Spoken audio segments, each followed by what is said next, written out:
Dear friends, this is Nishant Rastogi and you are watching CNRI.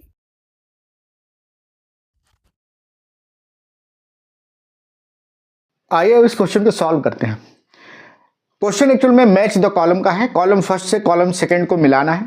Column first में दिया हुआ है मोलरता molarity और इधर दिया हुआ है राउट का नियम राउट्स लॉ। फिर बी ऑप्शन दिया है ऑस्मोसिस परासरण, इधर दिया है क्वथनांक में वृद्धि एलिवेशन इन बॉइलिंग पॉइंट। सी दिया हुआ अणुसंघ के गुणधर्म कॉलिगेटिव प्रॉपर्टी और इधर पे दिया हुआ अर्ध पारगम्य झिल्ली सेमी परमेबल मेम्ब्रेन। और ये डी दिया हुआ है क्या वाष्प दाब वेपर प्रेशर और उधर डी दिया हुआ है क्या कंसंट्रेशन या सांद्रता दिया हुआ है। ठीक है ना।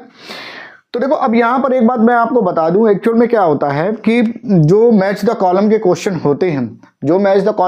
होते हैं उनमें ऐसा होता है कि हमको ये देखना है कि कौन सा ऑप्शन हमको पता है और उससे फिर हम दूसरे आंसर को हिट करने की कोशिश करते हैं।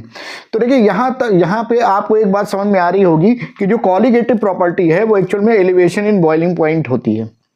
तो elevation in boiling point colligative property है, यानी कि सी का आंसर बी होगा। तो चलो हम यहां पर देखते हैं कि ये सी जो है इसमें बी आंसर है कि नहीं। तो भाई सी का आंसर बी इधर भी है, बी इधर भी है। अब जब बी इधर है और बी इधर है तो मेरे पास दो ऑप्शन जो है एलिमिनेट हो गए। तो हमने दो ऑप्शन यहां पर एलिमिनेट कर दिए। अब मेरे पास में सेकेंड और फोर्थ में जो है वो कॉम्पिटिशन हो गया कि भाई ये क्या है। अब इसके बाद देखिए जैसे ऑस्मोसिस दिया हुआ तो ऑस्मोसिस में अर्ध पारगम्य झिल्ली यानी कि सेमी परमेबल मेम्ब्रेन का यूज होता है।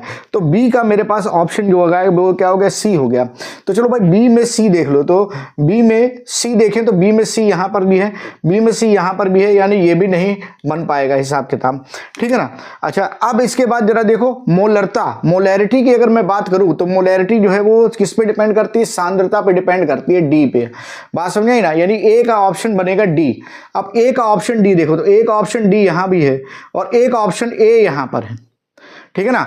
आपके पास जो ए है उसका ऑप्शन डी यहां पर है, सॉरी डी यहां पर है और इसका ऑप्शन ए जो है वो यहां पर। बस यहीं से आपको समझ में आ गया कि आंसर सेकंड जो होगा वो करेक्ट आंसर हो जाएगा। डी का आंसर क्या हो जाएगा, ए हो जाएगा। यानी कि वाष्प दाब जो होता है वो राउट के नियम पर डिपेंड करता है, राउट के नियम से हम उसको कैलकुलेट करते हैं। ठीक है ना। तो यहां पर आपको एक समझ में आ गया। तो जो आपको जानकारी होती है एक्चुअली मैच द कॉलम में जो आपको जानकारी होती है सबसे पहले वो ऑप्शन देखते हैं। हो सकता है कि आपका यहाँ पर कोई बी ऑप्शन नहीं होता और आपका आंसर यही हिट हो जाता, सेकेंड वाला ही हिट हो जाता।